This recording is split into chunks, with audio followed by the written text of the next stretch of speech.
What is going on, people? Welcome to Throwdown Your Questions, episode 182. I'm your host, Tony Polanco, and I'm joined by Emilio Lopez. Sup, people? Throw down your questions. Chris Seeley. Hey, what's up, everyone? Carlos Romero. Yo, yo, yo. Brett Murdoch.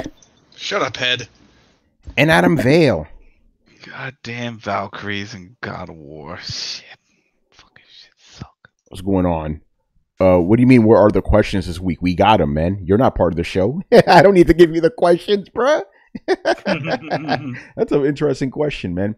If you're talking give me those questions. Yeah, if he's asking like, oh, how come they're not in the description? Because I need to put them in there. Remember, we're doing this through Restream. I can't push it in there beforehand. You know? Yeah, it's also one little quick underside of all this.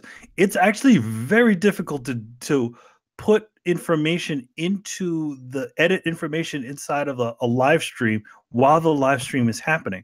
Last night Riku was doing his second playthrough on Final Fantasy, and like I was trying to put the whole information on there, and it literally would flip back to the old, like throw down your question, throw down is blah blah blah, like the usual spiel that we always have on our podcast.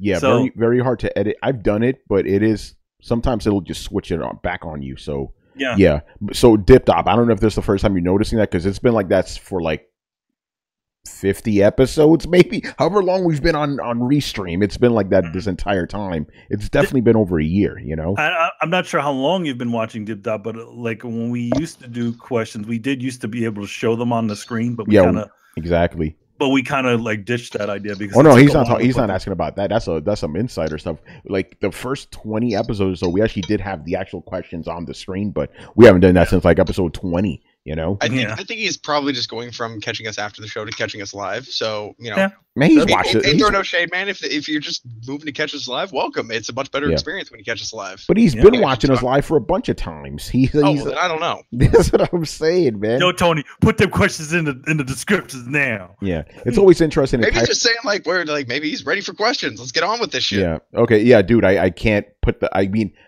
again, once the show starts, those questions will not be there because I can't even go in there to edit until it goes live. Understand? Mm-hmm. By the way, I'm not going to name anybody here, but basically, we've been doing this forever, and we still get questions like, "Are you guys going to be streaming tonight?" I'm like, unless we say otherwise, we're always streaming at the normal times. We've never I could understand that question if we deviate a lot, but we don't. Like the amount of times we change our schedule in a year, you could count on one finger and still have fingers left over. I mean, one hand and have fingers left over. I'm like, dude. And this year, I don't think we may change our schedule at all. Usually the schedule happens between the schedule changes happen between E3 and New York Comic Con. Probably not going to happen this year. Since Carlos has the power to OBS. So yeah, very odd question we got. Like, are you guys streaming tonight? What? When did we say we weren't? Weird. Sure, man. Yeah, I don't get 182 episodes. Like, what is that? Like 200, 300 episodes? Hey, who's asking this? Are they new? No, they're not. That's the other thing. They're not. No. They've been listening to us for years. No, we're gonna be here. We're gonna be here unless some sort of horrible catastrophe happens. We're gonna be here. Yeah, we've never ever changed schedule on you without letting you know like a week in advance. That's never happened. Very interesting. Manny, I would postulate, having been on the podcast with you guys long enough, almost every single one of us has had a horrible tragedy visit upon us. And we've still done the podcast. Been on the show. Yeah, man, that's how it is. That's just how it is. Yeah, just interesting questions. Something else I was going to say, but I'll leave that for another time. All right. Before we start, I want to give a big shout out to our boy Riku-san 1, man, who's doing something very interesting. He's streaming all of Final Fantasy VII for us. He's never played the game before. He's popping his cherry with this. So, and the streams have done very, very well. You guys seem to like it. So he's going to keep them coming, man. And I'm usually watching in the wings and make sure everything's running nice and good and stuff like that. So I'm in there, just not in there. He's Batmaning. Yeah, I'm Batmaning, just watching. But I mean, everybody in the stream has been very, very cool. Like, because Riku's, rather than using a strategy guide or anything like that, he's kind of depending on the chat to kind of like, hey, so how do I do this, or what am I supposed to do here? Whoa! He's interacting with his audience. Yeah, I know. Look at that, right? Yeah, there's a good amount. There's a really good a good cast of folks, regular listeners, and a bunch of some new faces coming in and just saying, oh yeah, you just do this and do that. So it's good stuff. So now, after 2 streams, after 8 hours, he has finally left Midgar. I gotta say, it's been nice having Riku around a little bit more. For those of you who haven't listened to us for years, Riku used to be a regular on the show, and we all miss the shit out of him and enjoy him when he comes back in. So it's been nice having him guest jump on the podcast a few times. It's nice having him stream. It's nice having him back in the family. I know he had to go pursue doing his own things for a while, but it's just good to have him back around. So Riku, if you're hearing this, good to have you back, buddy. Yeah. It's always great to have Riku. He's pretty entertaining on there, going nuts about certain little aspects of there. He was talking about because in Midgard there's some additional things that you can do that you can't really do in the normal game. Like there's a sneaking section in the game in the Midgard section. There's a little bit of pattern recognition stuff. That stuff where you have to, to get the wig, you have to kind of do squats, all these little things. He's like, yeah, man, these things weren't in the other games. Yeah. All right, man. So yeah, thank you, Riku. So let's get on with it, man. Questions. So the first one is from G Megaforce 123. All right. Were you ever glad a series you loved ended? When I thought Metal Gear Solid 4 was the end, it felt like the best way to end the series, go out on top. I wasn't sad to see it go. I was glad to see it end. I also felt the same about the Soulsborne games. Those games take over my life, and I'm glad to be done with all 5. A new game would make me a little annoyed, as weird as that sounds. Anyone ever feel this way about a game series you loved? I agree with the Metal Gear Solid 4 one. I felt at the time, I was like, everything was revealed. There's all these, everything we need to know has kind of come out about it, and I was very satisfied with it. I always felt like the Metal Gear Peace Walker and Metal Gear 5 were kind of like borrowed time games, like games that were just like, because Kojima was told to make a game, he made a game, as good as those games were. So I agree on that one. Another one I was pretty satisfied was the ending of the original God of War series. He beat the shit out of every single freaking god. So what's left after? In fact, like when I heard that Ascension was coming out, I'm like, why are we doing another one? God of War's over. Didn't that same thing happen to Legacy of Kain, where it jumped the shark a little bit on its own storyline? I mean, I know we all love Legacy of Kain, but there was a certain point when you're like, all right. 3 is actually my least favorite of the Legacy of Soul Reaver's games. Well, that's what I'm saying. They kind of wrote themselves into a corner with their narrative. Like, the world is descending into chaos. It's becoming more of a vampire-based world. Like, how far into this weird, dead dystopian future can you throw things before it starts to not get super interesting? And I think that's where 3 landed. And if you did a 4, like, where would you even do? Like, what would 4 even fucking have been about? 20,000 years after the formation of a vampire kingdom? Like, you'd almost have to reboot it into a whole new civilization again, because everything's dead and gone. And I love the games, but if you followed the flow of the narrative, it was time for it to end. And I got bad news for you, buddy. The Soulsborne games, they're not over. No, they're not over. The Souls games are over. And I will agree. I think Dark Souls, and this is the one point that I had to make, so I'm just jumping in line here. Dark Souls 3 had to be the end. And I'm curious as to whether Chris and I would agree with this, but the narrative of the Souls games was the first one established the world and the lore. The second one established that this is a repeating cycle. And so if the third one didn't have some kind of finality to it, anything after that would have just been, oh, you're repeating the cycle again. And now you're repeating the cycle again. And it would have taken away the impact of the entire series. So it had to be almost a 3-act story of established canon, establish that this is a pattern, break pattern, end of story. Yeah, I could agree with that. Although we got that remastered though. You're like, ooh. Yeah. By the way, I don't know how to answer this question because I can't. You guys could maybe help me with this. I can't think of a series that ended that isn't still around. Like I would have said, God of War, but they just made a new one, Uncharted. They're making another Uncharted game.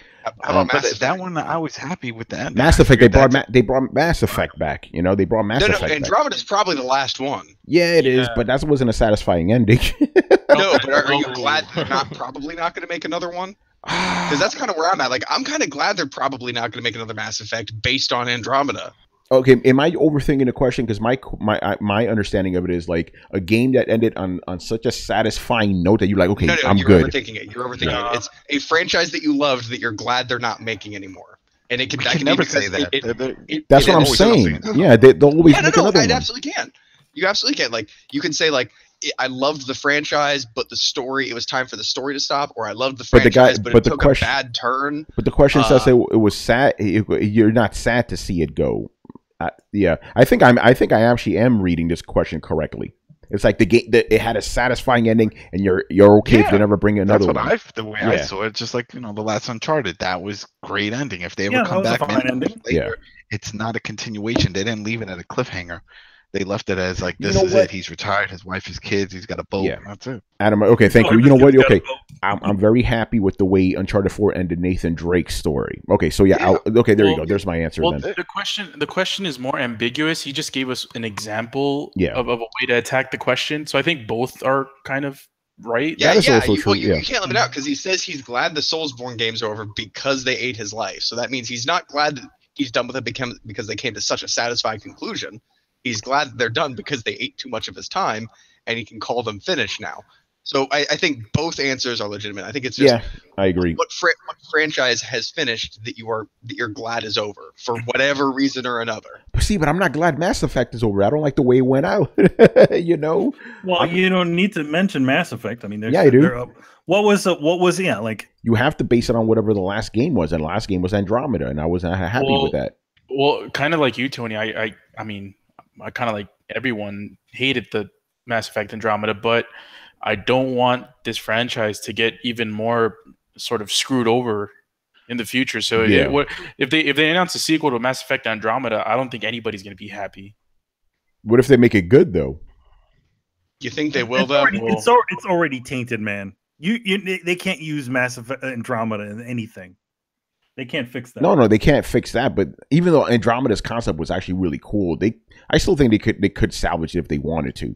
So that's why I don't think it's like, even though it probably is dead, I don't see it as an end, because the way Andromeda ended, it was setting up more games. So I can't consider that a satisfying ending. And you also didn't hate Mass Effect Andromeda. I didn't hate it. I was disappointed by it, but I didn't hate it. It was still better than most games out there, But I was still.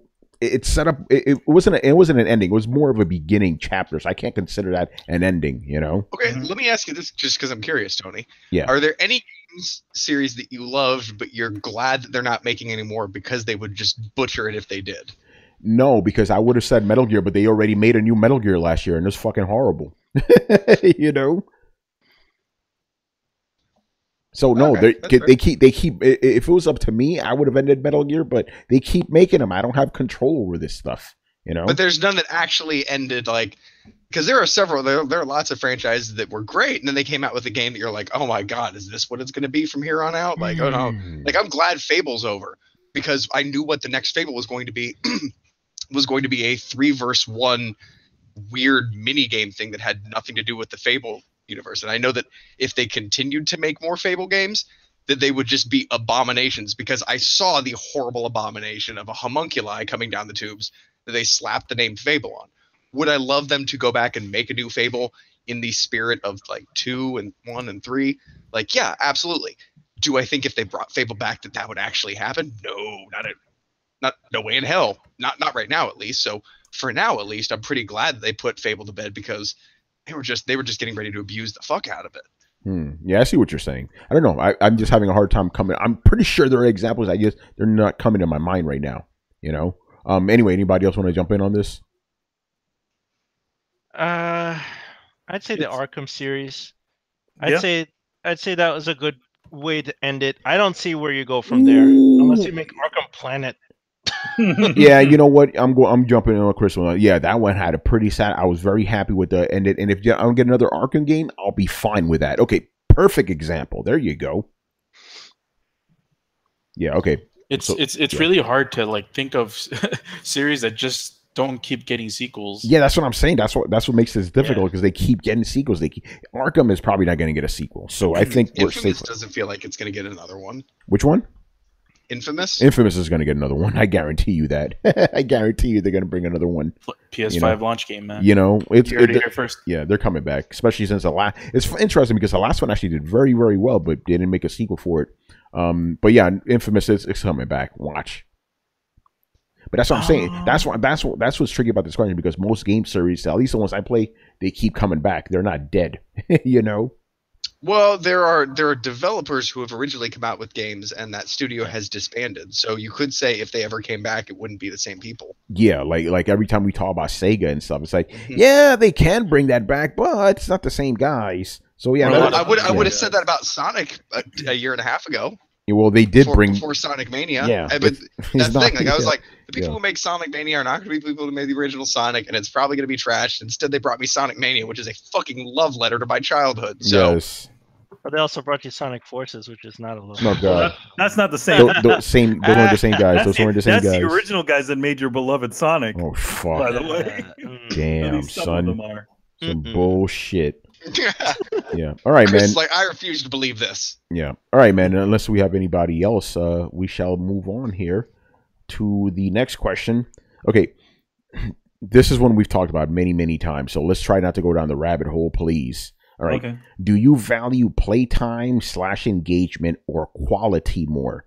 Do you prefer games that can draw you in and that you can play for a long time that might end up sacrificing moment-to-moment quality in favor of long play sessions, or games that may not be as big but may offer a better experience in shorter bursts? I personally don't really care about the length of games. I only care if they are a meaningful and fun experience. So for me, quality. All right. I agree. Yeah, at least I'm the quality versus quantity guy. Quality versus quality. Quantity. I would say it depends. If we're playing a multiplayer game, I think quantity is a lot more important because it's just something. I mean, quality. It's hard to emphasize quality on a multiplayer game that much because it doesn't have that much focus in one thing. Yeah. As opposed to like narrative-driven games, which I would say quality is more important because you can play it. You can play a 3-hour game will suffice as a game for you, like sort of like Journey. What was it? A Way Out. That was multiplayer. Well, that was co-op requirement online, and that was about 5 hours. That game, but that was an amazing story. It was great. We had a blast playing it. But I guess because it's a co-op game, like when I say multiplayer, it's like a competitive multiplayer.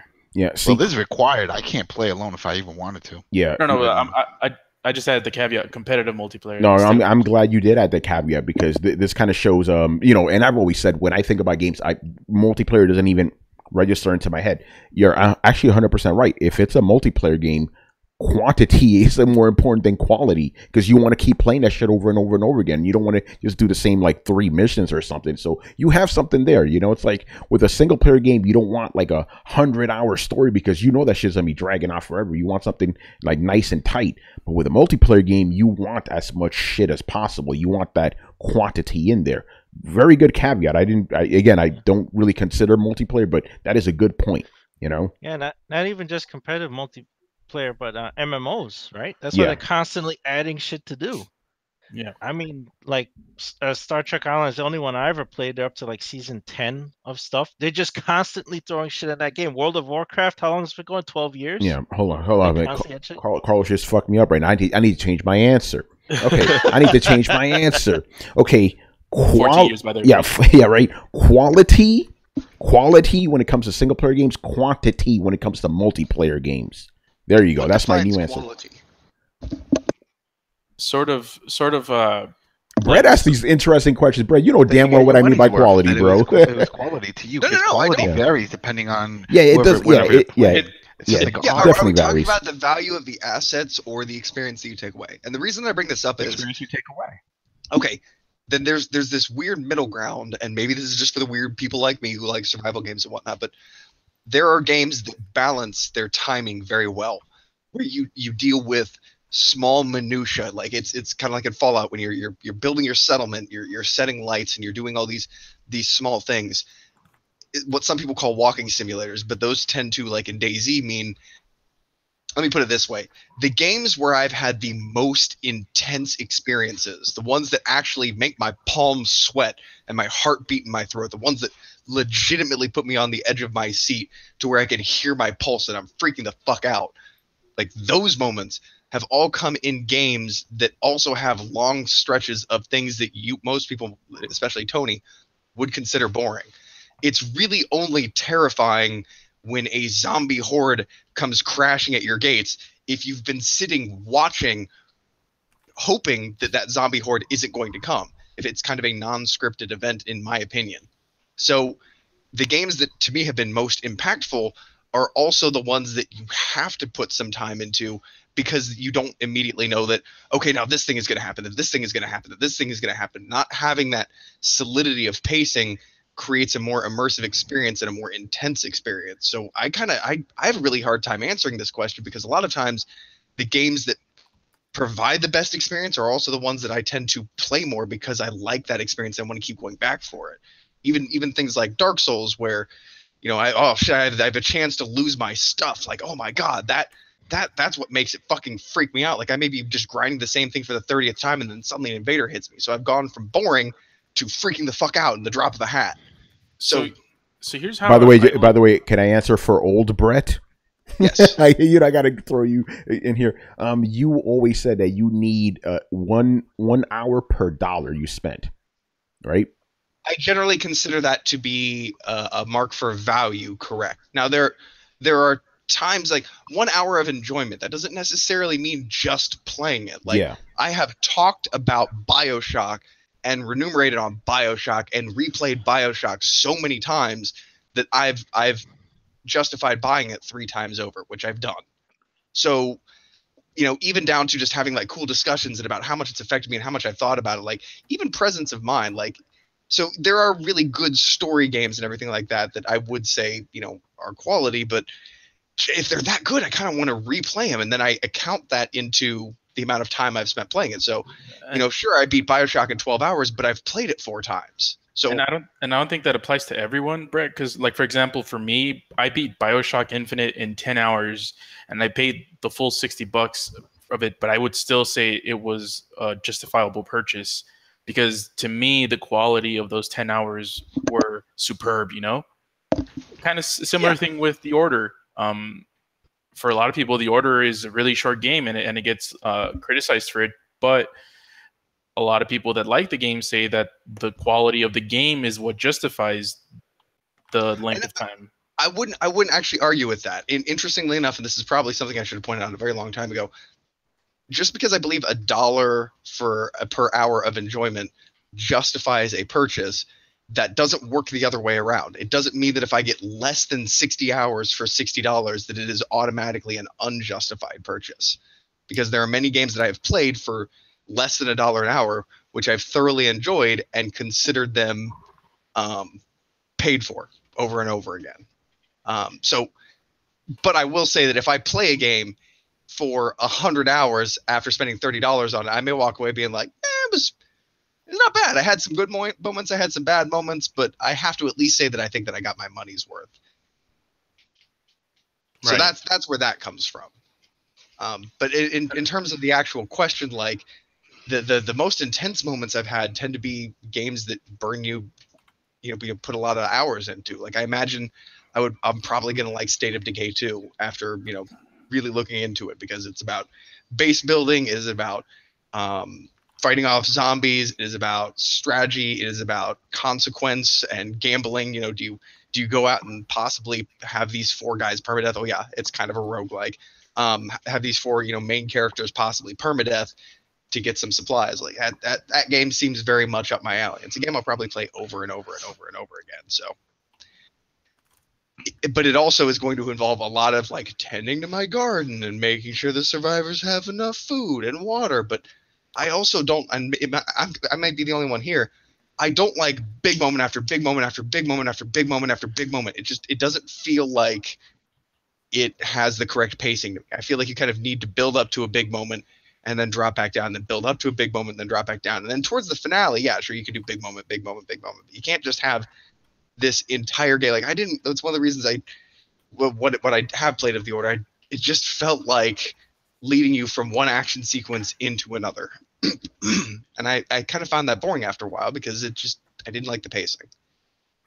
That's the same way I felt about the even though I did like the infamous DLC thing. That's the same thing I felt about that game when all the story elements of that game were left over. It just felt like I was just grinding and doing these things for nothing. It's like, why am I collecting all these things?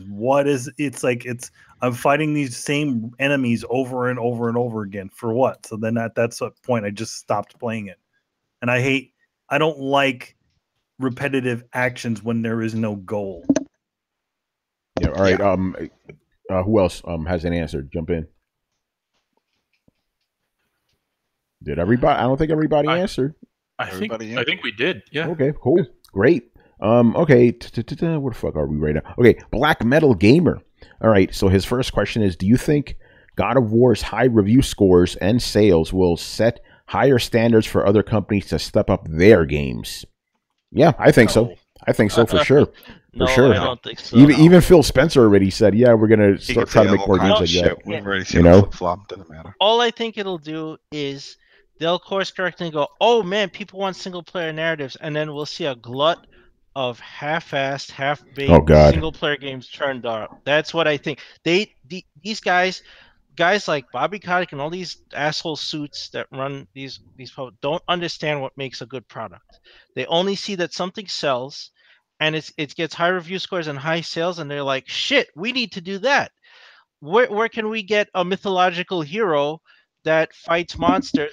They'll just extract, okay, these are the success points. Okay, somebody make this into a game. It's not like they haven't tried this before. Yeah.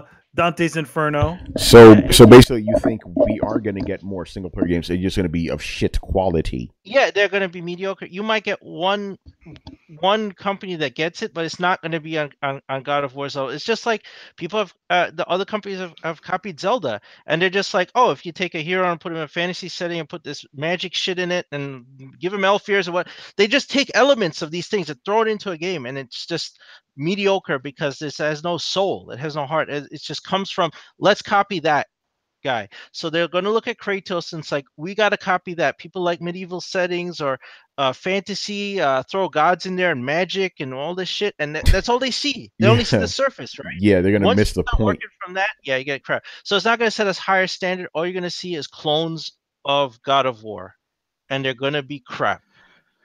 Retarded clones like Multiplicity, right? Here's the thing I don't understand about this. Like, the game God of War isn't built out of anything new. None of the ingredients are revolutionary. It just does a very good job of balancing them and polishing everything that it presents to you to a very high degree. It is a classic example, kind of along the same lines of Horizon, as same tricks, just done exceptionally well. The quality of this game is amazing. The storytelling is for 80% of it on point. The graphics and the way that they introduce things to you is on point. It doesn't pander to the audience too much. It doesn't apologize to the audience. It has a vision, it executes the vision, and it does it well. Go ahead. Go ahead. No, go. Keep going. Oh, just that. But there's nothing new here. Like, it's like making the world's best chocolate cupcakes. Like, we've all had chocolate cupcakes. You've just done something that we're all very familiar with exceptionally well. So I don't even understand what there is for people to like take out. They can't be derivative of this game because this game essentially is already derivative. They gave the same makeover they gave to Resident Evil 4. It's nothing new. So you can't take that as something revolutionary to move forward. And so, yeah, they're just going to look at all the wrong points about this. They'll be like, what about this game made it successful? And somebody in the room is going to be like, the high quality and the fact that it is what it is unapologetically, and they're going to kick him out of the room and be like, anybody else? Gods? All right, this man's on the right track. Yeah, and it's like, what mythology haven't we raped yet? Hey, anyone do Egyptian stuff? Assassin's Creed Origins. Fire that man. We're doing Egypt. Let's go. Yeah, no, you're right about that. I also think, like EA, you are definitely right that the God of War is in a pedigree of things that have already been done before. And even from the beginning, that's essentially what the God of War series was. The God of War was essentially the Western answer to Devil May Cry and all those kind of beat 'em up sorts of games, action adventure games that the Japanese were making, right? So there's no shame in that. Yeah, and there absolutely is no shame in that. It's like, okay, we were inspired by these things, and this is our version of it, with a Western twist to it. I mean, Romans. I mean, Greek mythology and all that other stuff. So everybody think about that for just a second. Like, imagine if you came out to your friends one day and you brought your skateboard out, and you're like, man, check this out. I learned how to do like a double kick flip into a Healy, and then pull down a grind, and then some Tony Hawk shit. Yeah, dude, and you pull out this amazing trick that you invented that nobody's ever seen before, and then your friend's like, "That's cool," and then does the same thing and adds a Christ air on the end of it. You'd be like, "What? All right, that's actually, I'm just impressed. That's impressive. Like you just saw it one time and you made it better. I'm a little humbled." Yeah, so I mean, I think that's the same sort of thing. I mean, like, if you think about it, there's a Senua's Sacrifice in God of War they feel like almost the same games. Just God of War had more budget and more stuff, and Senua's tried to tell a little bit more of a thoughtful story, but it's essentially somewhat of the same sorts of things. So, I mean, it's not going to be that hard to kind of recreate that style, but will the style what comes out later on be of the same pedigree as God of War? I don't think so. Yeah, and that's the sticking point right there. Happening more third person. I'd like to see more third person. That'd be nice. I would actually like to see more third person, and I think there's been such a huge success of first person games that it's just kind of become the default over, and it wasn't always this way. It used to be a little bit more balanced, but it's kind of just become the default to which things like Destiny, which have and Borderlands, which honestly have no reason even being locked, no reason to even be locked into first person, have been first person. So I think the one thing you might see come of this is game developers be like, whoa, people apparently like third person, and the over the shoulder thing actually tends to work pretty well, even when you're, aiming and doing ranged attack. You're like, yeah, no shit. PUBG is a third person game. I'm still perplexed by that. That's a weird one, right? Right, especially for a battle royale type of gameplay where, like, the reason that DayZ and Ark and all that was locked into first person was so that you couldn't use the camera to see over a wall that you were strafing around, because it gives you a distinct tactical advantage. So I'm really surprised that PUBG lets you get away with it. Not complaining, just surprised. Yeah. All right. Anybody else? Take that as a no. So we'll move on to the next one. Okay, this is an interesting one. What Dreamcast and Sega Saturn games would you like to see make it over to the Switch eShop? My thing is, why the Switch eShop? Why can't I get them on PSN? Actually, I would love any Saturn game because none of those have been remade at all. I want to know where this question is coming from, but yeah, I'm gonna say make it. I mean, you can make it to anything, but I don't know why it has to be specifically the Nintendo Switch eShop. I can tell you why. Okay, but anyway, my answer is put it on PSN, and I say yes. Go for it. Oh, the reason he's talking about putting it on Switch is because it's one of the games that Switch could definitely handle. Like, yeah, PlayStation can definitely run that stuff, and that's not impressive. But Switch, again, like it's like we were talking about earlier this week, man. There's this kind of with this weird jump that you come to, like you're like, yeah, man, like you put a Dreamcast game on PlayStation, that's old news. Put a Dreamcast game on Switch, for some reason that just strikes you as a little bit more impressive. Or maybe more of a fitting place because you're like, well, it's already kind of underpowered. So, that's a great place for rebooting old games from less powerful systems. So that's why I think he said Switch specifically. That's just my fan theory out there, that people just kind of have this gimme to the Switch that like, it's underpowered. So, and then they just kind of automatically assume that and move on. So my answer is Power Stone and Jet Grand Radio. Yeah, we already had Knights. We've had a Crazy Taxi. Obviously, we're gonna get Shenmue. I would personally love all of the Panzer Dragoon games. That'd be fucking awesome. Burning Rangers would be nice. Guardian Heroes. Guardian Hero. Yeah, they brought that already, actually. But when? Who? It's on Xbox, man. I got that shit. I got that shit. I got that shit. You know. Yeah, man, bring some of that shit. Put that on a real console. Oh, I'm kidding. You know? Guys, I'm kidding. Yeah, Chris, go ahead. Is it just Saturn? Saturn is a Dreamcast. Oh, Saturn Dreamcast. I'd bring Sword of the Berserk from Dreamcast. Yes. Throw Skies of Arcadia. Yeah. Bring that shit. They've been talking about that for years, ever since PS3. They're like, oh yeah, we're gonna put that one out for a remake of that. Where is it, Sega? Where'd it go? Wasn't there a treasure game on Saturn that was? Yeah, man. Guardian Heroes. Soldier was something else. That was Guardian Heroes. Okay, okay. Alien Soldier was on Genesis. Sorry. Yeah, Alien Soldier, man. Yeah, that was a good game. That was in the Sega collection. That was good. That's a good, hard fucking game. Let's see. There's a few good games. Like I would put both Grandia games. Ooh, there you go. Yeah, I would do that because Grandia was on Dreamcast. It's on Xbox, right? Too? Yes, I think it's on Xbox. Yeah. By the way, again, when I'm answering the question, I'm saying PSN, Xbox, and everything. Not just Switch. It's like that's a waste of time. It's like put it on everything. Bring it to current gen.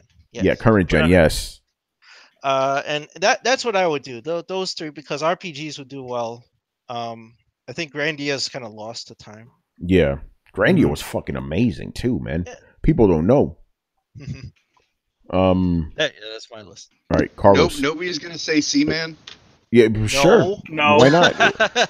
Hey, Brett, I'm with you, brother. But let's get Seaman. Let's go. Yo, if it comes with some shrooms, maybe. Yeah. Maybe. I would have said Seaman. It would have been great if everybody still had Kinects.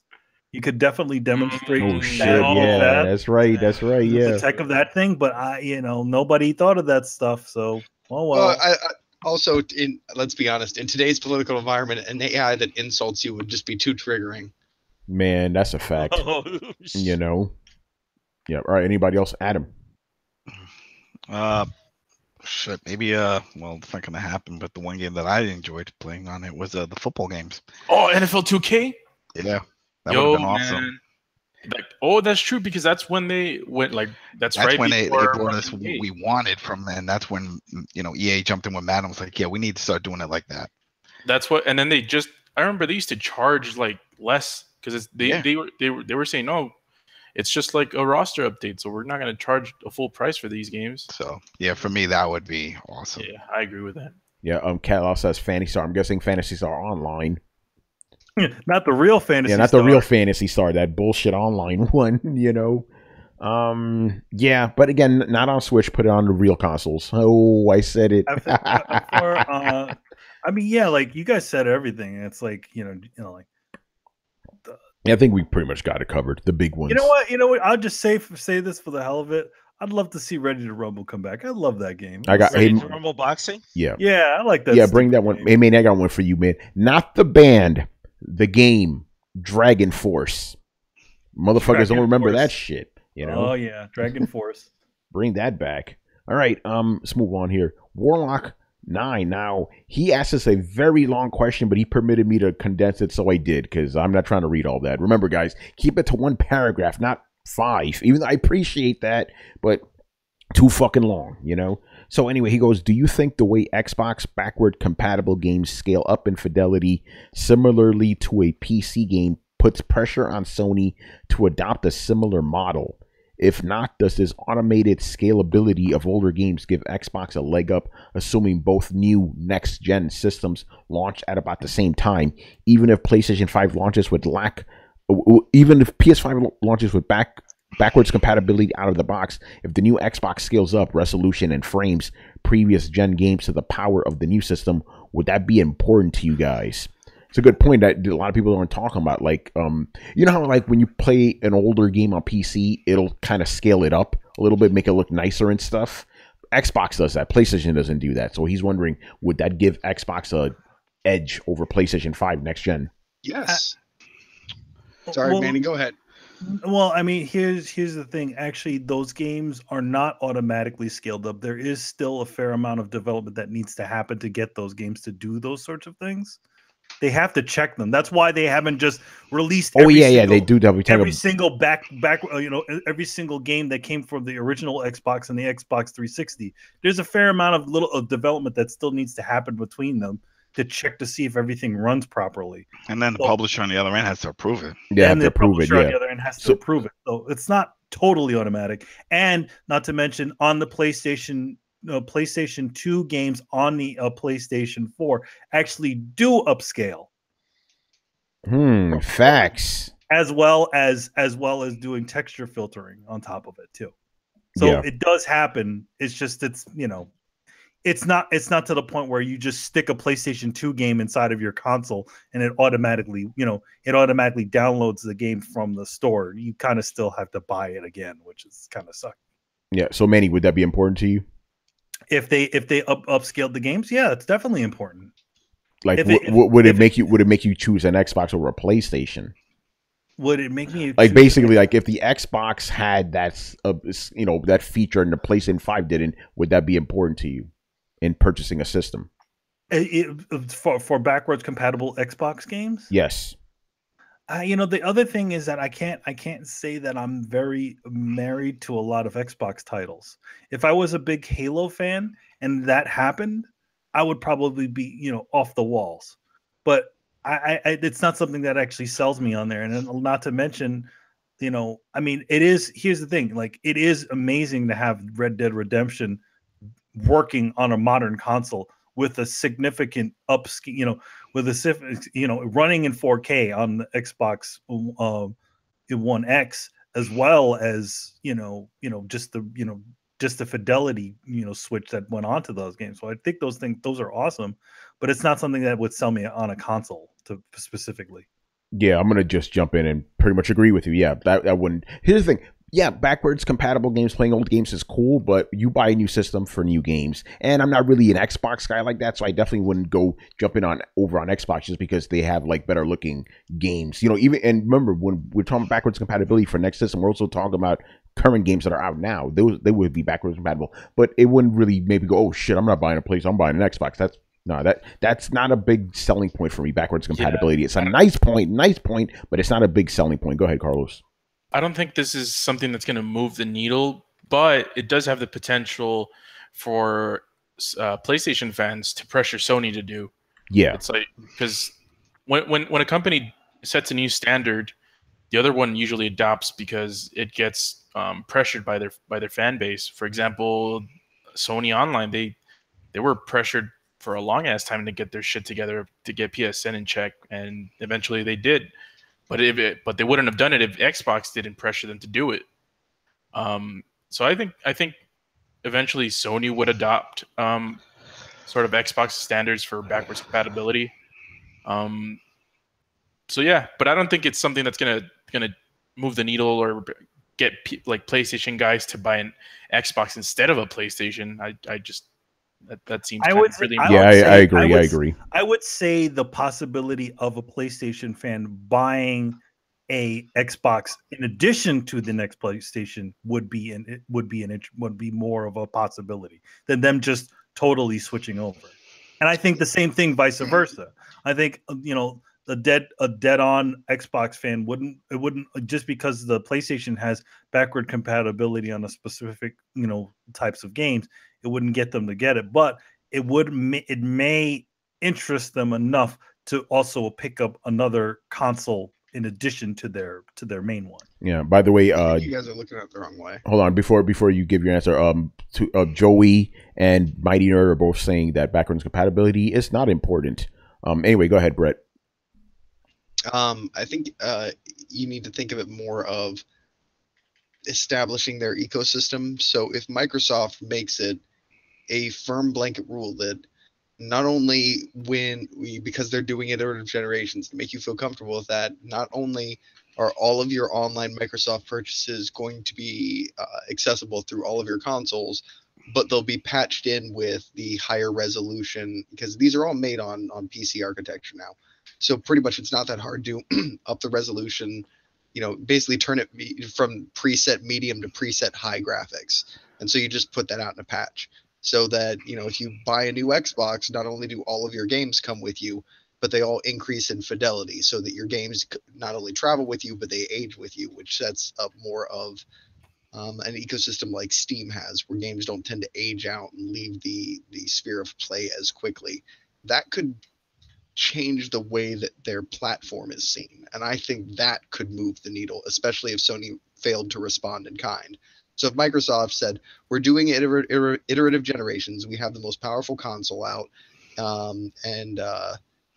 as long as you keep buying an Xbox, it'll upgrade your games and you can take them all with you. And then everybody looks at Sony and Sony goes, we're not doing that. Then that would be pretty big ammunition for some people at least. Yeah, for sure, but hasn't really done much this generation, the backwards compatibility, It hasn't. It really depends on, and I'm looking at this in terms of if Microsoft decides to go with iterative generations. Because basically right now you have it that Microsoft has technically the most powerful console on the market right now. And if Sony released a new console and then they released their new console, and everybody would say, well, you just released a console a little while ago. And they said, yeah, that's now the base version of this current generation. We're going to put patches out for all of our games that increase the fidelity of them. And if you buy this new version, it'll increase the fidelity of those games even more. There's going to be a lot of cross-play. So now, we still have the most powerful system on the market. And you're not going to lose any of your games by being early adopters. I think that if they kind of went that angle, that would be a pretty sound business strategy to try and hit Sony with, because then they're essentially waiting for Sony to put something out there, and then they put out their new console, and again they essentially start out the generation at the same time having the most powerful console on the market and a unified platform that both of them fall under. So it's not it's not the problem, and it's not the catalyst that would change things, but I think it could be an important part of that a series of events that could help Microsoft and help push that needle. An integral part, but not the only one. All right, Chris, what do you say? Would this be important to you? To me, yes. To the general gaming audience, no. I think the gaming audience, like, more people get into gaming.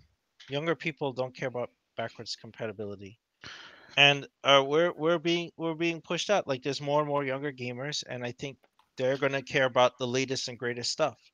Backwards compatibility is not an issue because they didn't play the older stuff. So I think I'm curious if let's say with God of War, this is still around, and then for some reason E3, we got PS5 coming out and it's out in 2 months. I'm like, what the hell? I just bought this car. Don't worry about it. Backward compatible. In fact, if you bought it through the eShop, the shit carries over. It unlocks there. Merry Christmas. Yeah, man. Little Timmy only cares about Fortnite, man. That's what I'm saying. Yeah, Fortnite, those type of things. Yeah.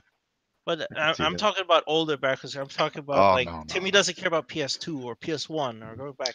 Nobody cares about it in hindsight, but they're going to care about it in from now forward if we do actually adopt that iterative generation thing. Though then backwards compatibility is going to have to be a huge thing. Right? Oh, sure. From now going forward, sure. But I'm looking at it, to me, like, from my perspective, I care only somewhat. Like, I have a long history. Like, nobody's putting a 2600 emulator on Xbox for me. I go back all the way to there, but I'm not like, oh, I really need that. For practicality's sake, let's put the the dividing line when they started to use PC architecture, because it's very easy to upscale a game with PC architecture. When you get back into the cell architecture, then you have to do a whole bunch of shit. PC architecture, though, you just go into the settings and turn them to high. So like let's say they limited the games to only games on PC that were built off PC architecture forward. Would you count that as a thing? Like backwards compatibility in the future? Does that make sense? Yeah. If you stick with if we stick with the x86 stuff, and you're saying like it'll support this going forward, if that is still the standard or whatever, then sure. Like I don't, but that's a hard thing to say. Like I don't know in the future if Intel doesn't just scrap that and make something totally different, and we're in like, oh shit, man, like what do you do? We got this whole new thing, and you got whole new, and then you got to make emulators for our x86. Right? I would imagine that if they came out with something new, it would be on them to figure out a way to make it compatible with x86, because of all the, like, you don't want to buy a new Tegra chip and like have half your games on Steam all of a sudden unplayable. Yeah, sure. So I think any future advancements that would change the x86 architecture were so heavily dependent on x86 architecture that there would be a pretty easy, like, you would have to launch that new system with it's compatible with x86 architecture. Like that would have to be one of the first bullet points when trying to integrate a new system. Otherwise, it'd be like it's like people trying to get Linux off the ground. Like, yeah, like no programs use Linux, so I'm not either. A lot. You'd be surprised. No, I'm saying a lot do. But if you put a Linux system on your PC and then go to Steam, you have about 15% of their catalog to choose from, and that's why a lot of Steam players don't really run Linux. I mean, some of them do. I'm not saying they don't, but for the most part, it's unless you can work into what's already there, then it's going to be a really hard sell to get a lot of people to convert. It's all about standardization. Like and the onus on that is on the people who contain the highest market share. So, for example, PlayStation and Nintendo are not doing what Microsoft is doing with backwards compatibility. So people aren't really that focused on it and don't really consider it something that is PC already has backwards compatibility, though. Well, that's what I was going to mention. That's a different marketplace. The PC marketplace has backwards compatibility. Steam has backwards compatibility for games that decades old.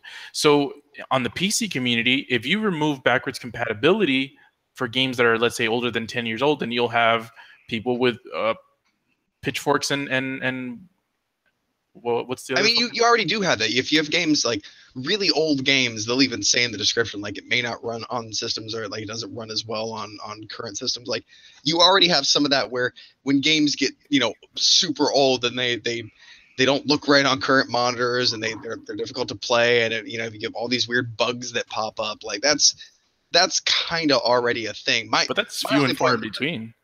They are. My point was, though, that if consoles are pretty much just going to let the PC marketplace do all the heavy lifting, and that's the big thing that's changed, is that they're just like, we're just going to we built our console out of PC parts so it can just run the PC game as they already developed it on the PC. So everything it's all standardized. It just fucking works now. Like, why would they not continue with that mindset of, like, well, I mean, it's not like we have to put any extra work in. That they already has a low, a medium, and a high, graphics setting. All we have to do is literally patch in and change graphics setting from medium to high. They may not even bother to remove that shit so that people can hack their systems. And you'll see a future where people will be able to hack their systems and be like, yeah, I can artificially, upgrade it and overclock my console so that I can run it on high. And it's bad for the console, but I'm doing it anyway. Like, why would they even take the time as a PC developer? Why would I even really bother to take the time to remove the ability to adjust graphics when I could just lock it away? Because it's a proprietary closed system. Nobody's going to be hacking into their Xbox for the most part. So all I have to do is kind of like the hot coffee mod, lock it behind a wall, and just pretend it was never there. It's way easier and way cheaper than taking that shit out. Like I see a future where games are ported over straight onto consoles from PC with very little change because they don't need it. They're all made out of PC parts. So or maybe quantum computing will become prevalent, and emulators will run instantaneously, and it won't fucking matter. You know, that would be awesome. I'm not saying this is out of the goodness of their heart, Chris. I'm saying that this is an easy way for them to make money without having to do anything. No, I agree with you, but like that would be the dream is virtualization. If you had a machine that was fast enough, like that's the thing with quantum computing. It's like you have all this processing power. So you have a machine that's fast enough, you could virtualize any system, anything, 100% compatibility, virtualize Windows, Linux, whatever Nintendo runs, you know, Magic OS, whatever the fuck, like anything, run everything. You have a console that's a little quantum computer that runs everything. Yeah. Adam, what do you say, man? And then we'll move on to the next question.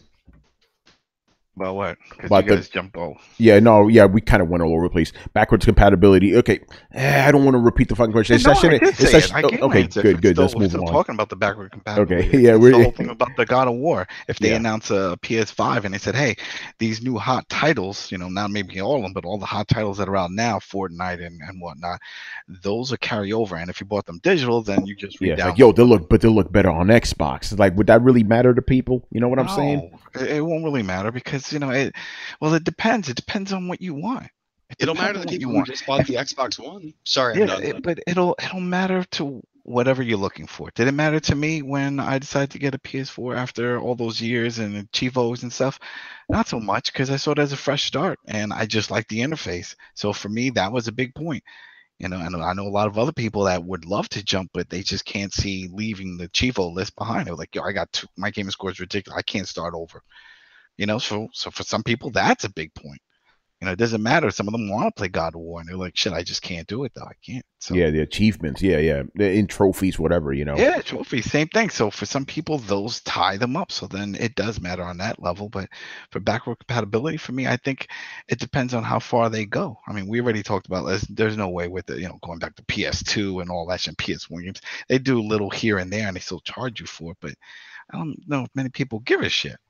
You know, so it's mainly what's hot now, that type of thing, you know, and I think that's what comes down. But we've seen that too. Their answer, at least the industry's answer, is remasters. That's it. Yeah. Remakes and remasters. There you go. There's your backward compatible. We'll sprinkle a little 4K on that shit and then push it back out.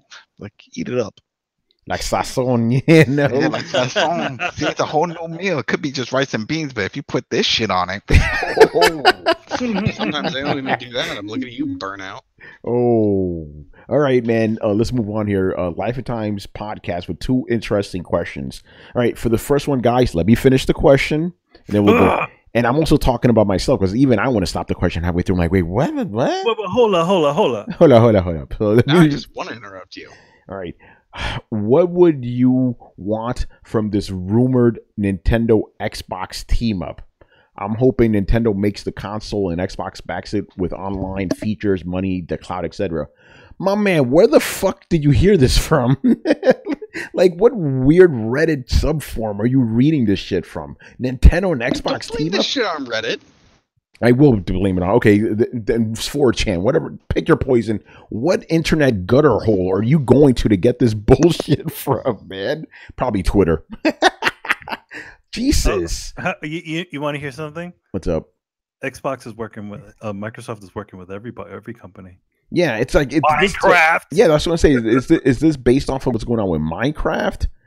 I have not heard about this. This sounds like complete lunacy, but in the spirit of the question, we shall answer it. You know? Are we just treating this as like a what if title? Yes, the hypothetical list of hypothetical situations, you know? So the hypothetical is if Microsoft teamed up with Nintendo? Yes. I know it's fucking insane, but that's the question we presented. Even in hypotheticals, that doesn't work. But would it really doesn't. Their hardware? I don't even know. You can't just. This isn't Gurren Lagann. You can't shove your Switch into the top of your Xbox, like have it turn into a new mech. So would it be? I'm thinking. Yeah, yeah. If you believe hard enough, man, drill, motherfucker. Okay, so I'm guessing it would be like Microsoft designs the system and Nintendo makes the games. It would have to be regulating Nintendo to a developer.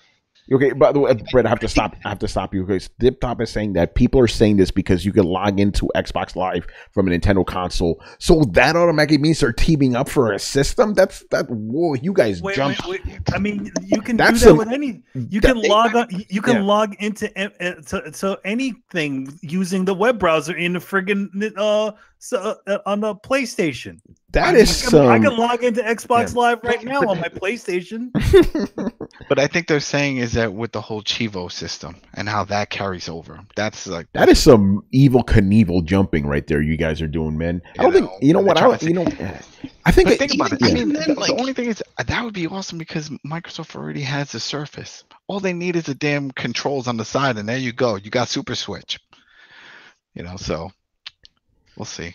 I don't know. I'm not understanding this. So the leap is from what to? You know what? I think I'm gonna pull rank and just not answer this question. My man, Life and Times Wiz. I love you. This question is fucking stupid. I'm sorry. This is dumb. Well, it's if there was ever a time where because there's not team up. There's acquisitions. All right. There's you don't generally see two companies go and high five and turn into a power duo. Like that's not really what's going to happen. And there's not enough. Yeah. Nintendo every is time they higher almost than happen, someone double crosses. We've seen that with Sega. They get screwed all the time. Yeah. You're talking about a very nationalistic Japanese company, and Microsoft who will eat you for the nerf they can. Like they'll buy you out. Like there's no way that there'd be a team up. It would be the Microsoft throwing money at Nintendo to sell out, or Nintendo going, we have total control over this deal. What episode was it that you talked about that? Remember, Chris? And they had like $1 billion Microsoft outside of the whole Xbox. Oh yeah, when I did the financials. Yeah. So if they really wanted to, they could just throw money at something if they wanted to get it. I said just the revenue generated from Xbox is more money than Nintendo has. Liquid, like when I was explaining the war chest that everybody talks about. Yeah. Microsoft brings 1.5 times that in just from Xbox Live, right? That money that Nintendo has total in the bank, right? So that's just Xbox. Office is about like 25 times that, So with Nintendo expecting to move 35 million units by the end of next year, like they are expecting high, like it may not be what they're actually worth, but like Nintendo would not sell or give up control at this point. They think they're hit a home run. Like they are convinced that this thing is crazy hot. Whether or not they're right doesn't necessarily matter. Like this is a bad time to approach Nintendo and be like, you guys think about selling now or? I don't doubt that Microsoft has made offers, but I don't think Nintendo would. No, Japanese company. Look at what happened with Capcom. Capcom was in financial distress years ago, and Microsoft threw a shitload of money at them, and they're like, "We can't do it. It's just Japanese going to America, and they just can't do it." I don't think nationalistic. We can't answer this question. It's just too unrealistic. Too unrealistic. They just said, "We'll just give you some games. How about that? How about Dead Rising? We can do partnerships like that." But maybe it's the fact that you can play certain games with people on Xbox Live. I can see them doing. How you can play you can play Rocket League against people on Xbox. Yeah, but this guy's jumping to the whole next thing. It's like, oh, is Microsoft going to make the next Nintendo console? Like, this guy went deep. I think maybe because a lot of people thinking that the whole Nvidia thing, that deal is dead because of what happened with the board. So they're just looking around. It's like, oh, who else could jump in and say, hey, we got some hardware for you. So yeah, that's probably what they're looking at. It's far-fetched. And then they'll say, fuck off Americans. Yeah, exactly. Exactly. We'll go with somebody else. Yeah. All right. Let's get to this next question. Now, I tried to edit this question, but I couldn't because I didn't understand what he was asking us. So I'm going to read it as is, and hopefully we could decipher this. Okay. Again, I'm reading it as is. Okay. In light of Nintendo getting overrated with reviews for their games, for instance, Zelda getting a 97 but not God of War, the Metal Gear Solid 5 reviewer camp, the troll reviewers just to attract traffic, Metacritic being used as a metric for what to pay devs, the whole movement against turning players into payers, Destiny, Battlefront, Anthem, For Honor, Shadow War. Do you guys believe modern day reviewers can be trusted without being biased or nostalgic? I think maybe that's yeah, that right there is the question. All the other stuff. Yeah, I don't know what that. How does all the other stuff fit into the actual question? That's what I'm trying to. I think he thinks that the Metal Gear review, the Metal Gear Solid 5 getting high reviews was not warranted, and Zelda not getting high reviews is not warranted. But I think that the other part of it is an interesting part of it, where it was that. What is it? What was the question? The last part of that again? Oh, you mean the meat of it? Yeah, the meat of it. Yeah. Do you guys believe modern day reviewers can be trusted without being biased or nostalgic? I get it. I get the question, because everything he says up until that point is a case. He's legitimizing his question by showing you all the times, like he's saying the fact that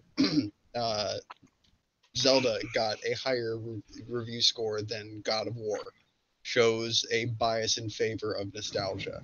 The fact that these scores can be altered, or that you can have troll reviews, or that you can have internet brigading, and the fact that all of this is tied to what developers actually get paid, so there's a clear incentive to skew the system. With all of these things in mind, legitimizing the question, and all of these problems in the rating system, is the rating system fair to use, or has it been inevitably broken by all the aforementioned things? Oh yeah, okay. So this goes back to the shit we always talk about: review scores. My answer hasn't changed.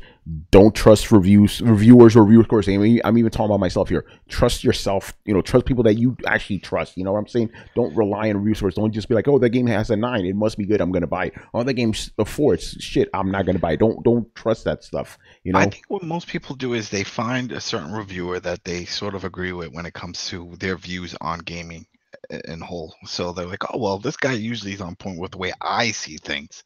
So then if he likes it, then there's a good chance I will like it. I think that's how people see it most of the time. I mean, everyone's going to be a little biased because everyone has a history with these things. Yeah. So someone's going to say, wow, I'm going to give God of War benefit of doubt because I really like the other ones. Well, that's sort of being biased then, But you can't eliminate bias. There's always going to be bias no matter what. You could try to be, you're going to be always biased. So that's why. But that is a good way of putting it, Adam. It's like, if you really need to hear somebody else's take, find somebody that generally has a good track record for you, and then stick with them. When you see their review scores, you're like, yeah, that's the way I see those games. He's not thinking Minecraft is a 10 out of 10, for every iteration that they make. No, he sees it the way I see it. So yeah, I'm going to listen to him.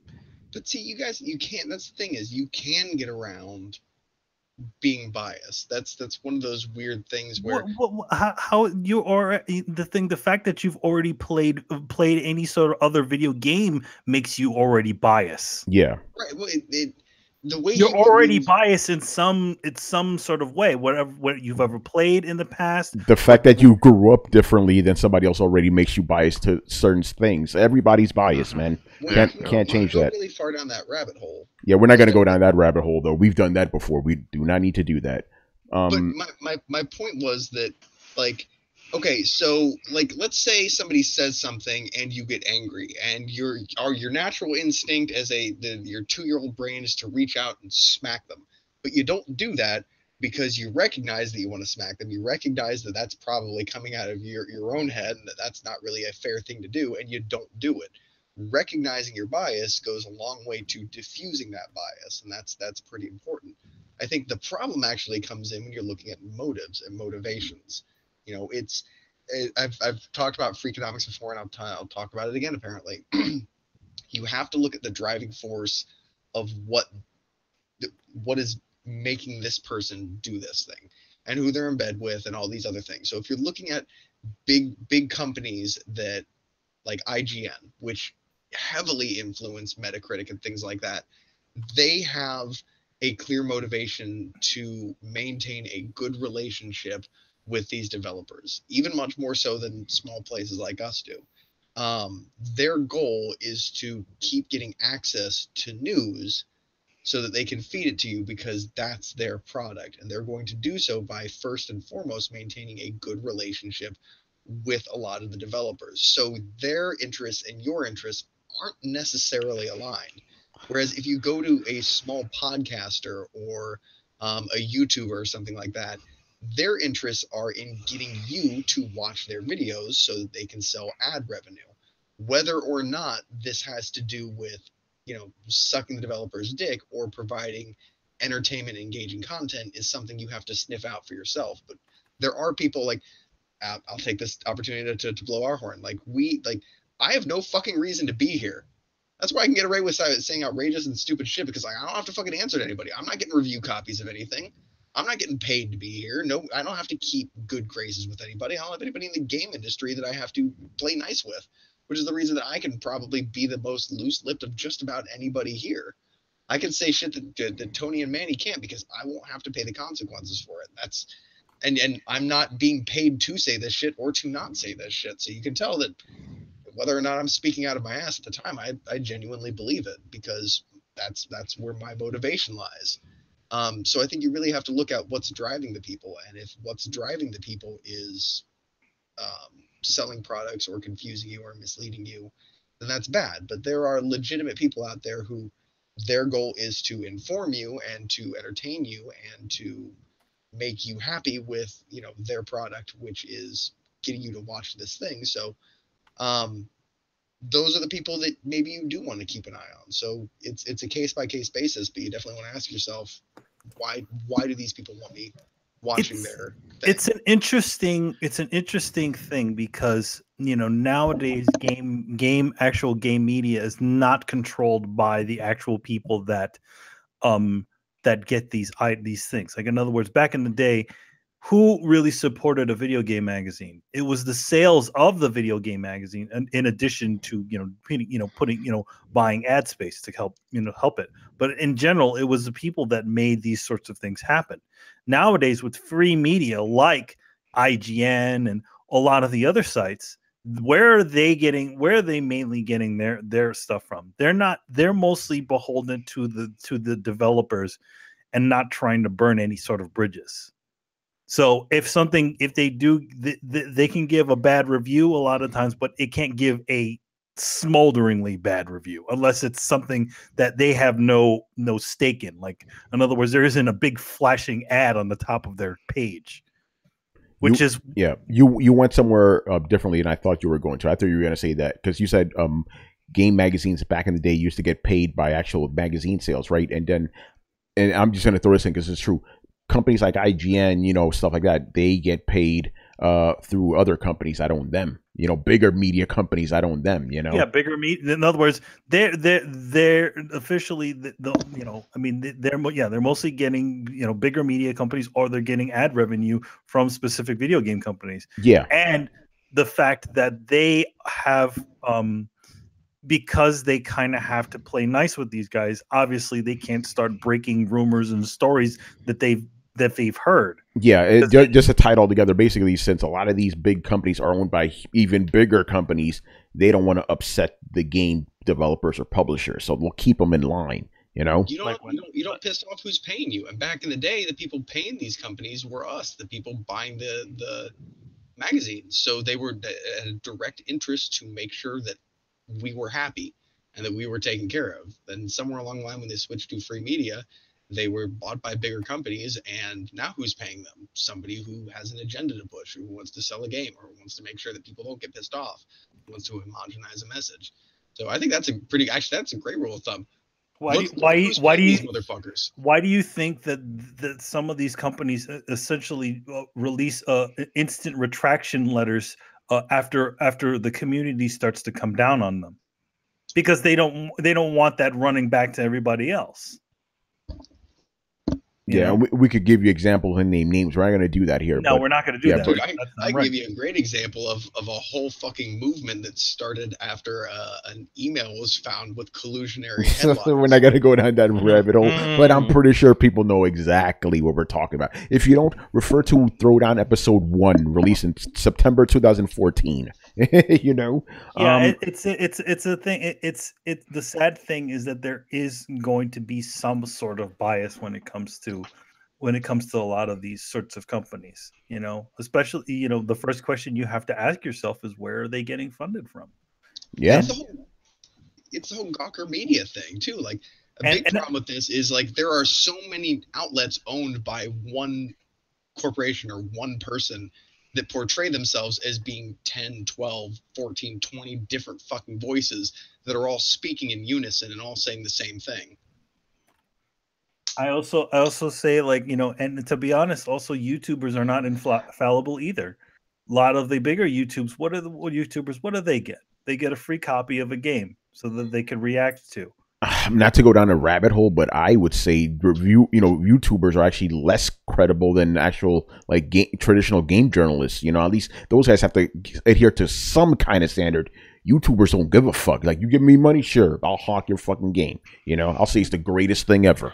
And that's why that's where the whole big scandal, or that they had to start saying specifically that videos were sponsored by these companies. They didn't used to do that. They know they didn't. When you see what's his face, Matt Pat, and guys like that doing videos of game theories all of a sudden about God of War.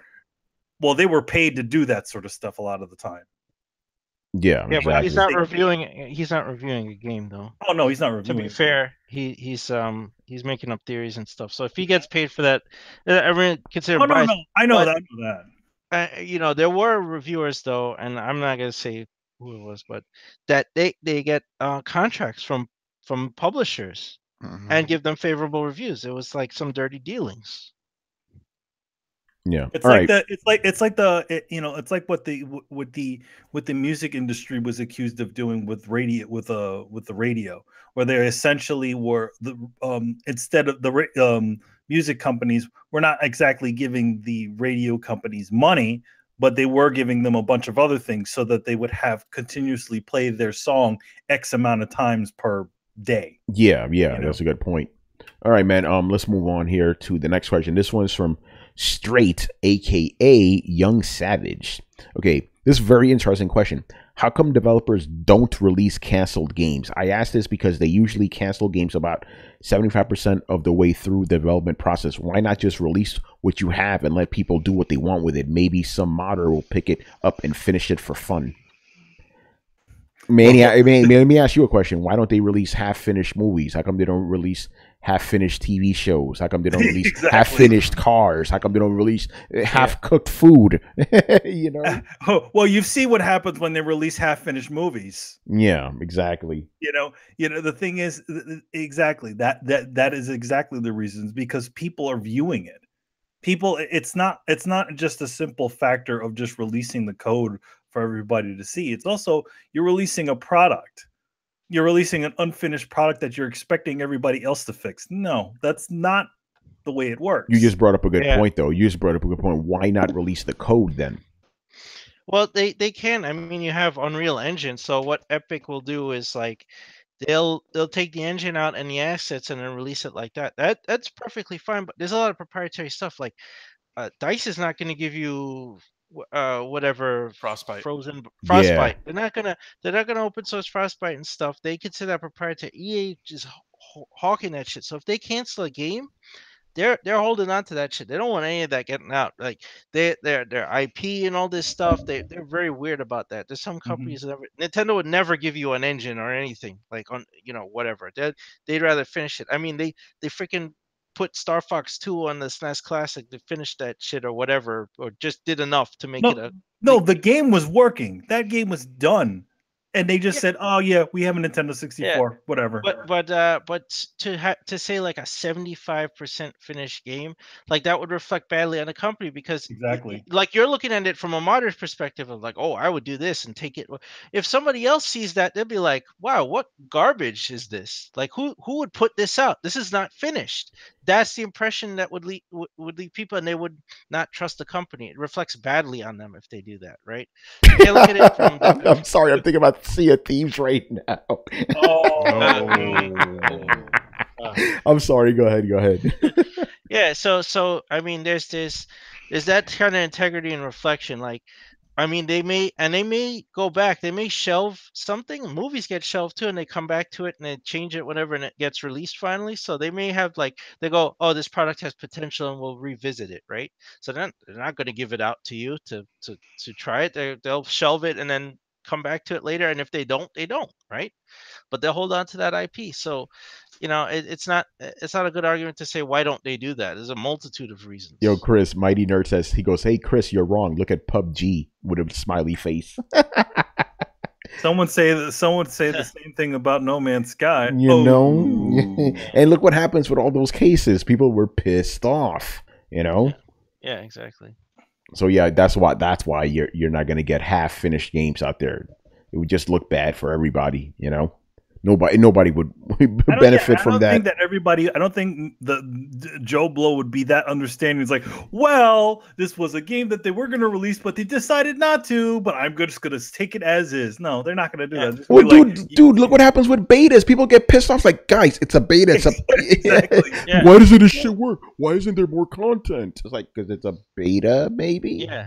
Why are we assuming that if somebody abandons a game 75 to 80% of the way through the development, that there is a viable and fun game there that just there's not even a good game there. Yeah, that's what I'm saying. Yeah, it's like, what if you're 75% of the way through and the game is fucking shit?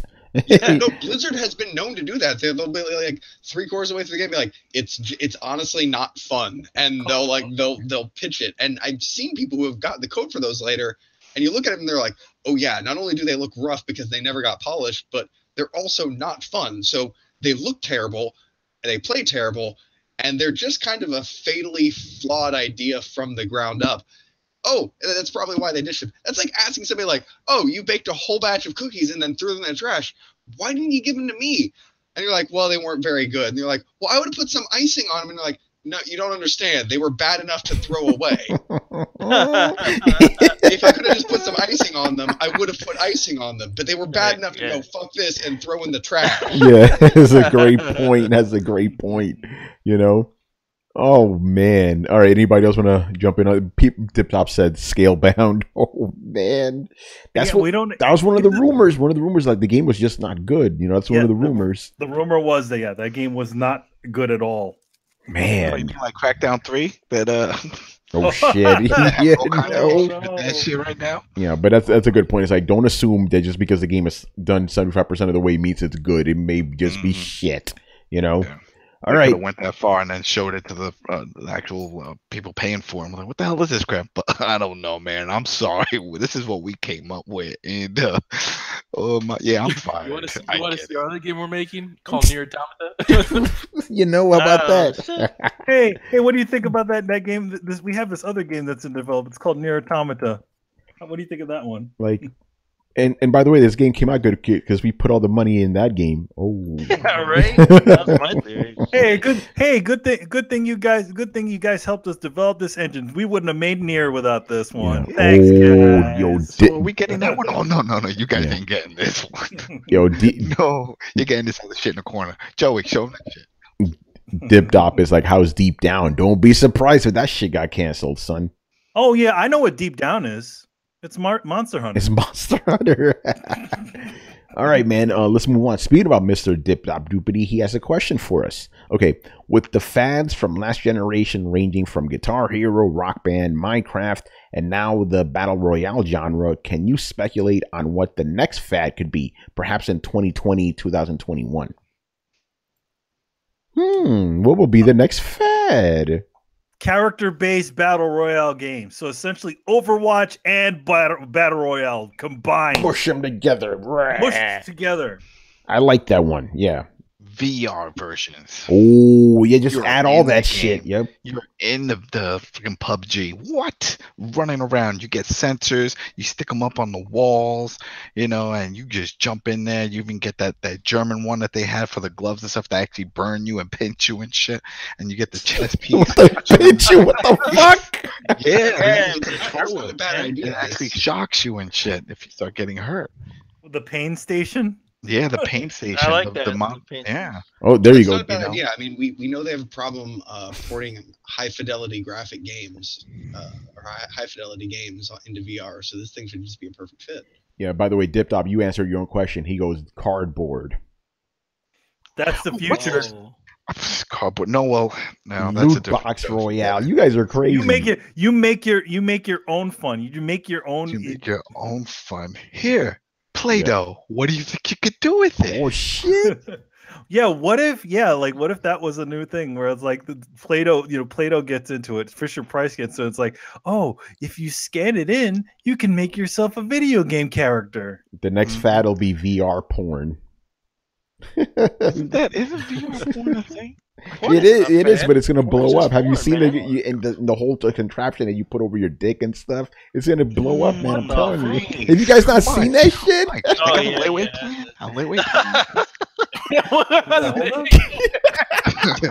This is a kid show. Times are hard right now, so it's crazy. Yeah, loot box royale. Okay, I don't know, man. Who knows? Whatever the next fad is, it's probably going to be fucking annoying. It's going to be annoying, as they always are. And and you mentioned 2020, so it's not too far away. So I would say the God of War clones. Oh shit! Yeah, right. Bad ones, right? We're gonna Dante's Inferno 2. It's coming back. Oh shit! Dante's back. Oh yeah, can't wait. All right. Anybody use Aztec gods yet? Yeah, right. Let's go for that. All right. And the final question here from Mr. Matt Wheaton. Okay. Do you think FromSoftware will go back to making mech games like Armored Core or Another Century's Episode? Also, what mech games do you enjoy? That's 2 questions. So let's answer the first one. No. No, because you didn't follow the rules. No, it's okay. Yeah. No. I got the answer for the second one. The best is Titanfall 2. That's the best mech That's a good one. My answer is Virtual On. Oh, damn you. Brett, that's your answer. Purpose. Yeah, I'm sorry, but you know I'm right. There is a Virtual On game. Yeah, man, it's coming. You remember? Yeah, we got another one coming. It's coming. Isn't the best mech game like just some of those Metal Gear Solid parts when they're on the mech? Yeah, those are pretty hot.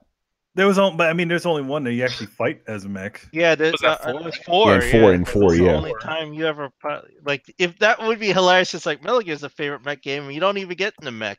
You just fight them. Yo, but the one part is so hot in the game too. I remember. Yeah, like but that one part is so hot. It's better than any mech game ever. A great mech game. Ooh, Armored Warriors by Capcom. That is a very good game. I didn't remember that. Yeah, BattleTech. That's what Shinosky says. I liked old MechWarrior 2 Mercenaries was a great game on the PC back in the day. Phantom Vash said FromSoftware already confirmed one of the 3 games they currently are working on is Armored Core. Okay, really? So they answer that question then. Okay, there you go. Who said no? Who said no in here? I heard some motherfuckers say no. I don't know. No, it wasn't. Yeah, I said, fuck you, Carlos. It was you, son. I heard that. Like, no, Oh man. Okay, so there's the answer. Yes, they are making one. It's nice to see it back. That was like the big demo of the PlayStation 2. At the time. I'm not really a mech game guy, though. You know what I'm saying? I'm not like as far as mech games go. I haven't gone out specifically to get them. They've kind of just appeared and like, oh hey, this one's pretty cool. I wasn't actually a big fan of the Armored Core, games, and I feel like when the Armored Core games got older, they kind of got crappier. To be honest. And I guess we're only talking about 3D mech games, right? Yeah, I mean, Armored Warriors is not 3D. Those are 2D side-scrolling games. Really let's be honest. It was not a great time to make mech games. The last time we had mech games come out, the technology really wasn't there. Because part of any good mech game should be customizing your mech and your loadout and the physics and things like that. They didn't really have physics engines really down pat very well. They didn't have enough space to really be able to customize. And think about it. You couldn't even you got maybe 4 or 5 paint jobs in those days. That these days, you buy that shit as DLC and it downloads in half a second. So now they could actually have a mech game where you could change out parts and skins and have online and do all the things that a true mech game should have. So Brett, didn't you like that one VR mech game? Oh, Riggs? Riggs? Yeah, Riggs. I actually really liked Riggs, but there was not any real customization in that. I like that for a whole different... Or not that much of a game in it either. Yeah, and it was more of an esport. But it's just as much of a game as any sports game. Ooh, Gun Griffin. There you go, Callow. Before like 3D, I mean, all the mech games were pretty much shoot 'em up games. So I don't know which one. Do we need to choose one out of both of those genres, or no? Both of those? Pick whatever you want. It doesn't matter. It's all mech games. Mech games are mech games. Super Dimension Fortress Macross on SNES. Oh shit. Makuros. Yeah, a AAA Exo Squad game would be pretty awesome. Exo Squad. Gundam Side Story 079. Kala also says Gundam. Italian? I never played that. Was that the one that cost like $200? That was with that $250. Yeah, nobody played that shit. Yeah. I played it. I didn't own it. Played it. There was an NES game. I can't remember the name of it. It's worth a lot, and it was like a mech game. You were in a little mech, but I don't remember. It was Iron something. Let's see if Are you sure it wasn't Armored Warriors on SNES, bro? I'm surprised you didn't know that game. Was it called Armored Warriors? Yeah, look it up. It's a 2D mech game, and you know it's 2D side scrolling. You go around shooting shit with your mech, and you could actually get out of the mech too during certain points. No, okay. There was another game like that where you couldn't get out of the mech. Okay. Well, Armored Warriors was awesome. Yeah, no, but that's not the one I'm thinking of. Yo, man, it's crazy. Yeah, but those games were great, man. I'll throw Metal Slug in there because you could get in those tanks of the robots. That is true. Actually, oh my bad. I mean, I'm getting Armor Warriors confused with this other because Capcom did a lot of games. Armor Warriors is actually a arcade beat 'em up game. Yes, that game is fun. But the one I'm thinking about now, I'm losing the name. But you could actually get out of your mech. I think it was Konami that did that one. Konami used to make so many good games back in the day, man. Fuck. Blaster Master. Yeah. Yeah, I think we pretty much answered this. So, yeah, we're going to pretty much call it a wrap here. So, again, I don't know when Riku is going to do another one of these Final Fantasies, but it'll be eventually, you know? Yeah, he just got his platinum on God of War. So. Oh, shit. So good stuff. So yeah, like we kind of gave him free reign to do them whenever he wanted to.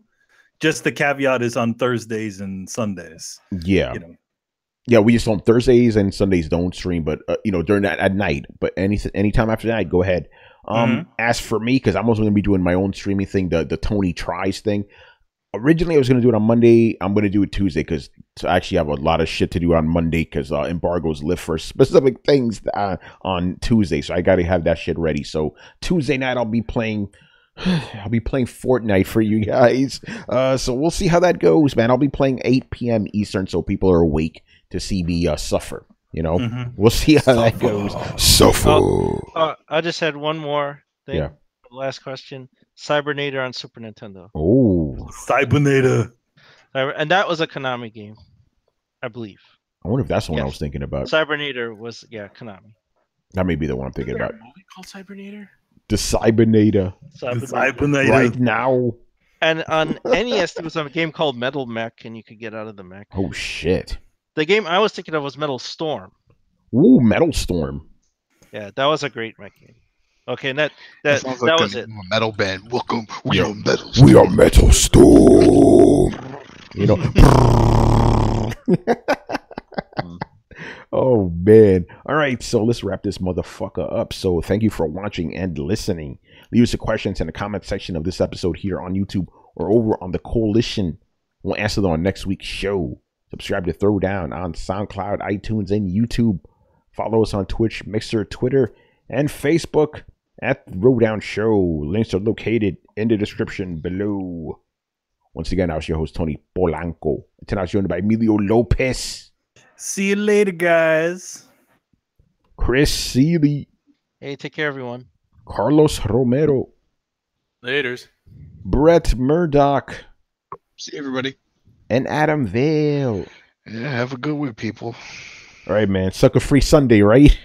Yeah, sucker free Sunday. All right, guys. We'll see you around, man. Peace out. Laters. Deuces.